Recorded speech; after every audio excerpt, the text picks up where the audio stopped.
Thank you very much, Lenny. Do let me know if the sound comes through okay, because I know we had a few minor issues before. So, behavioural economics, been a big buzzword in the market research sector for the last couple of years. We've heard it mentioned in, I think, nearly every session today. The question I keep hearing this year is, well, is this anything new? Is this just ordinary marketing psychology, or does it actually have something different to say than, frankly, what good marketers and good researchers have been doing for the last decades? Well, today I intend to answer that question. I'm going to show you exactly what's new about it, and I'm going to show you how, by understanding in detail how behavioural economics works, how we can get a solid methodology out of it, and a very specifically applicable one. So let's start with a couple of quotes. Now, please take these quotes with a pinch of salt. It's hard to be sure if some of the people in question really said these things, but I use them to illustrate the very specific problem that behavioural economics can solve, and it's a problem that will probably be familiar to everybody working in this sector. So there's everybody's ideal client, except that they don't use market research. It's not the consumer's job to know what they want, according to Steve Jobs. Henry Ford said something similar, supposedly. If I asked people what they wanted, they'd have said a faster horse. And, well, you know, nothing wrong with faster horses. I think they have applications, but they wouldn't change the world. And here's something that one of the fathers of our industry said. The trouble with market research is that people don't think how they feel, they don't say what they think, and they don't do what they say. What all this means is, if you want to understand how to sell something to consumers or what products you should be launching, there's no point asking them what they want. They don't know what they want. Instead, you have to find out what they do. And that's what behavioural economics is for. It looks into the consumer's cognitive processes so that you can find out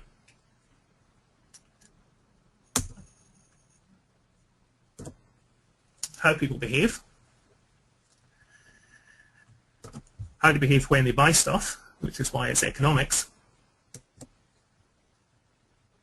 and why, by understanding what's really going on inside their head.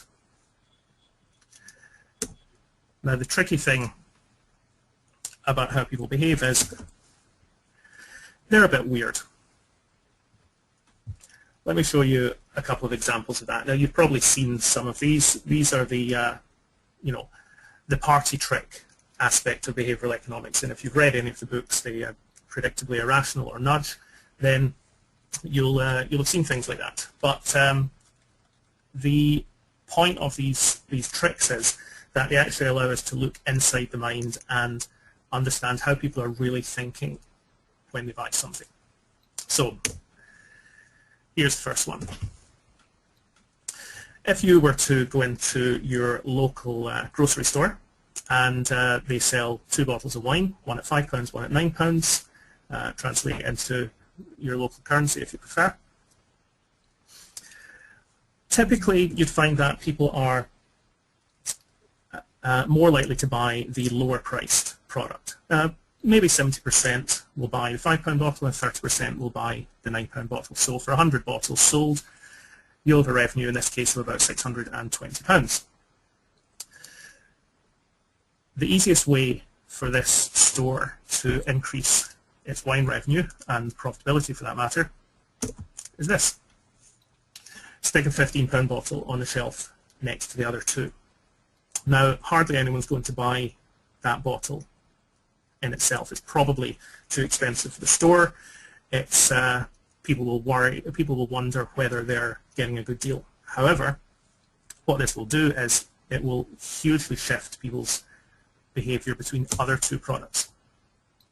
And this is what the sales pattern will typically change to. About half of people who would have bought the cheaper bottle, now buy the middle one. And this is to do with how people judge value when they see a range of different products. In this case, you have a 31% revenue increase from putting a bottle on the shelf that's technically irrelevant because virtually nobody actually wants it. The 95% of people who don't buy the £15 bottle have somehow irrationally changed their behaviour. Well, irrational is a tricky word in this area. What it means is that people don't behave according to the economic theory version of rationality. Actually, they are behaving according to very valid and sensible rules within their own head, although they wouldn't necessarily be able to tell you why. Let me show you another example. Consumers put a higher value on something they've already invested in, even if that investment is not genuine. Now, here is how that works. I'm sure most of you have seen one of these. You go into your local cafe, buy a coffee, and they will give you a loyalty card with the first slot stamped. Complete the card by buying another 8 coffees, and your 10th one is free. One experiment that was run with these cards found that about 16% of people came back enough times to complete the card and get a free coffee. So it had some kind of effect. There was a loyalty effect, but only 16% of people got all the way through. Here's what you can do instead. Give them this card. 12 slots on this, but 3 of them are already filled. So the customer's in exactly the same situation. They still have to get 8 more cups of coffee in order to get a free one.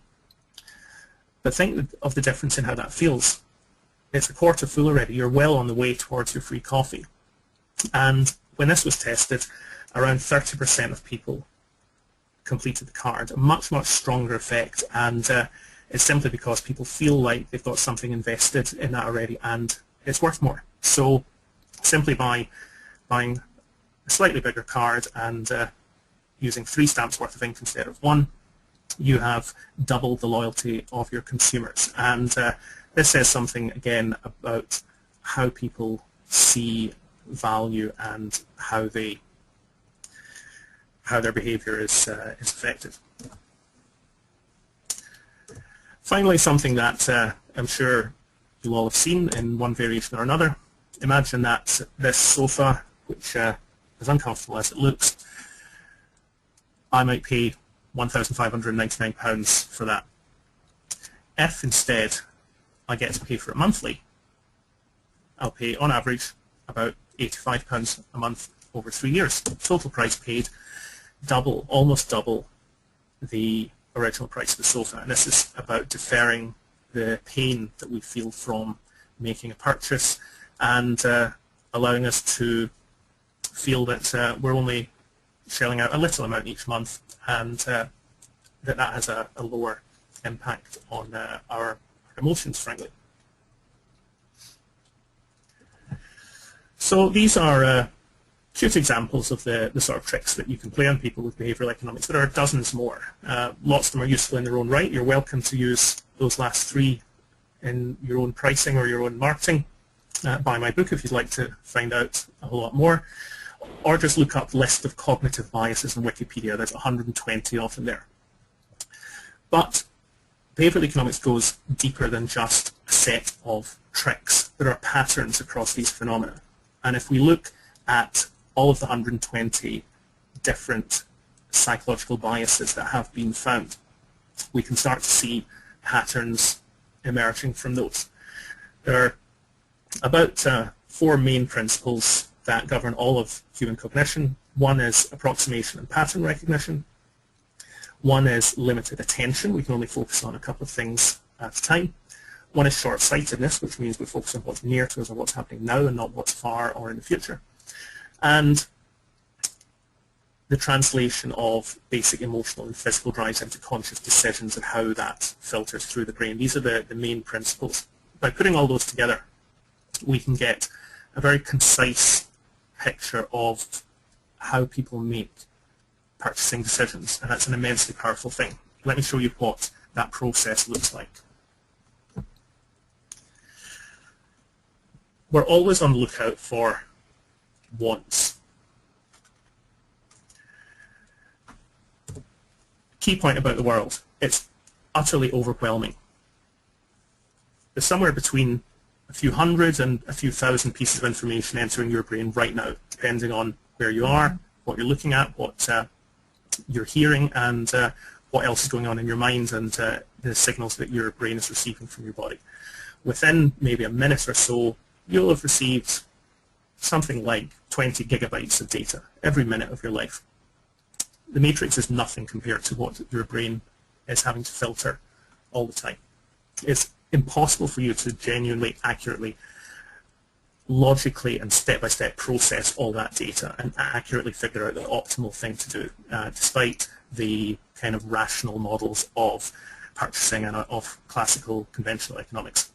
Your brain has a job to do in filtering this. The main job of the brain, the kind of underlying fundamental drive, is to work out what is the most important thing to focus on at any one time. Occasionally that's an emergency, there's a tiger chasing you, or your house burns down, or Greece is about to default on its bonds. But by and large, it's about filtering the different information that's coming from outside and inside your body and working out what are the things that you can best do right now to make you happier or to make your life better. So let's say that your brain decides right now the top priority for you is hunger. You're feeling hungry.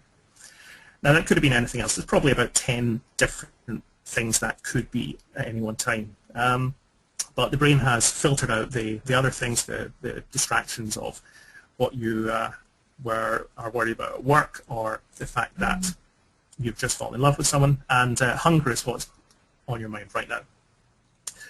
So what does the brain do next? Well, it starts to look for solutions to that problem. What are the typical solutions to being hungry? Well, mostly it involves eating something. Here are a few things that you could eat. Something healthy and nutritious, something sweet and indulgent, something sort of halfway between. Your brain might also consider other solutions, like applying some willpower so that you don't eat anything right now until later, having a drink instead, distracting yourself by paying attention to something else. You won't notice your brain considering most of those options. It's pretty much subconscious. And the brain's not perfect. It doesn't have a list or an index of all the possible solutions to every problem. Instead, it goes looking for the first available valid solution. That might be one that's most habitually ingrained, if there's a thing that you typically eat when you're hungry. It might be the one that's at the front of your mind because you've just seen an ad on the TV. Or it might be what you can smell cooking in the kitchen right now. Whatever it is, your brain will look around, look inside and out to find the nearest decent solution for the problem that it's identified.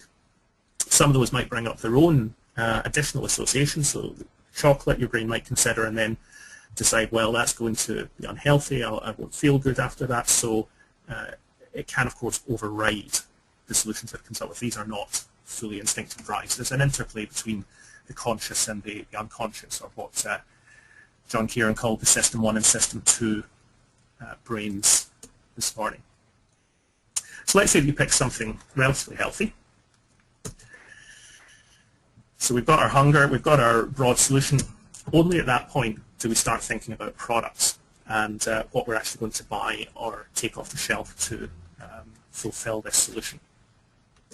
So let's say you go to the shop and the options in front of you are a banana for 60p, an orange for 75p, or an apple for 55p. This is where those tricks start to come into play, the pricing tricks, the tricks of what's called anchoring, and the judgments that we use for things like, well, maybe if it's more expensive, then it might be better quality. Again, most of that's not conscious. We glance at the shelf, we make a quick judgment, and we pick whatever comes first to mind, or indeed first to hand. So we've got our three-stage process, and this is a very general model of how the brain satisfies wants. it doesn't always end up with a purchase. It could be any other action that you take in life to satisfy your wants, but this cycle of find a want, find a solution, and choose the object to satisfy it is a very general one that's going on all the time while we're awake throughout our lives. And at each of these stages, there are different things that come into play. When the brain's picking the want, the physical senses and emotions are very important. When it's picking solutions, your habits and where your attention is are critical. And then when you're choosing products, the context, the pricing, the way the products are arranged are all factors that come into play. Here's another example. Imagine my want is that I'm cold. As you can see, I ran out of graphics for this slide.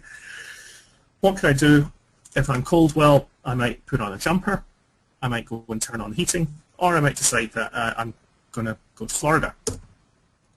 So I've picked going to Florida, and then once again I start thinking about how do I get to Florida, what are the modes of transport, what airlines have I used before, where are my frequent flyer miles, and perhaps I decide on this particular product. And again, the decision can be influenced at each of these three stages, and that's really what marketers need to do, is work out at each of those three decision stages how can they best influence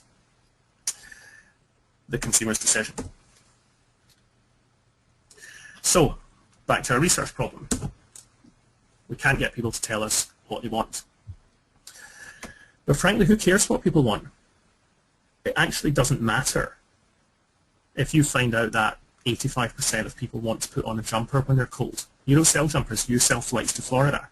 The fact that 85% of people want that, or 65% of people want that, is something that you can really not make any meaningful business decision based on. What you can make a decision on is this, how to change what you want. And again, this is where, looking at these behavioral economic techniques, we can see how to influence what people want at the three stages of the process. So it doesn't really matter whether it's 30% or 85% of people who want to wear a sweater when they're cold. What matters is how you can change the 85% into 80% and persuade the remaining 5% to get on a plane. Or how do you get people to notice that they're cold more often instead of noticing they're hungry all the time? Changing people's minds is what you want to do. But once again, we've got that problem. We can't ask the consumer how their mind can be changed. They won't know. In fact, what they'll probably tell you is, oh, you can't influence me. I don't pay attention to adverts. I'm very rational. I always know what I want. I know other people are influenced by adverts, but not me. Well, here's what we do instead of asking people. We do experiments. Experiments can tell us how to influence their wants, how to get them to pick a particular solution, or how to make them choose our product. And the behavioral economics literature is full of experiments that we can do in order to determine how to influence people in these ways. There's lots of academic literature in this. There are some popular books such as Dan Ariely's Predictably Irrational and Nudge, which will tell you about that.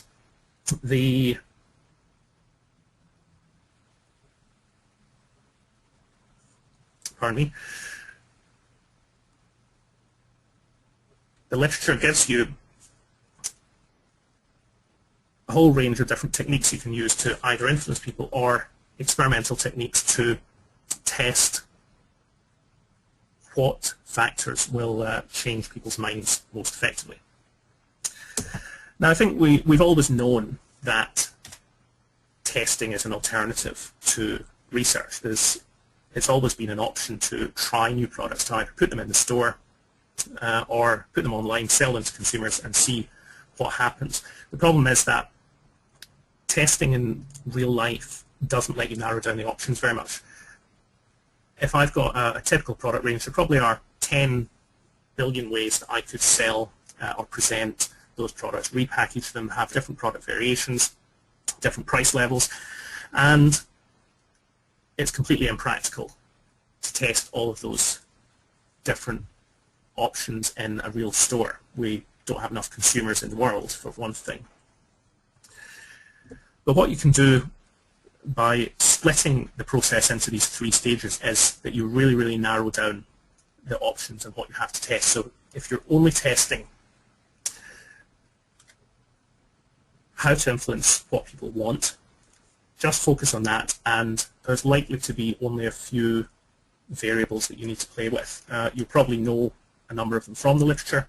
You'll know some from your own understanding of your market, and you can conduct a few very targeted experiments to examine that stage of the decision-making process. Same thing at the solution stage. You can test that very specifically and get a clear understanding of how to influence people. And similarly at the product stage, within a few weeks, maybe even a few days, you can test probably the 10 or 20 factors that really govern your consumer decision-making process. So, compared to other methodologies, behavioral economics is accurate. It's actually implementable in practice. And importantly, it tells you how to communicate. It tells you how to structure your marketing communications as well as generating direct consumer insight. Quick summary here of some of the areas where we've used this. The literature and the other agencies that are practicing behavioral economics will give you a whole range of industries and other applications. There's really a wide range. Government is a particularly visible and fashionable one at the moment. Nudge is being used widely both in the UK and the US as a way to try to influence citizen behaviour without having to regulate or tax people heavily. But for us, most of the key applications are commercial ones, and fundamentally this lets you see what's going on inside somebody's mind and work out how to change it in your favour. Thank you very much, and I think we might have a few questions now.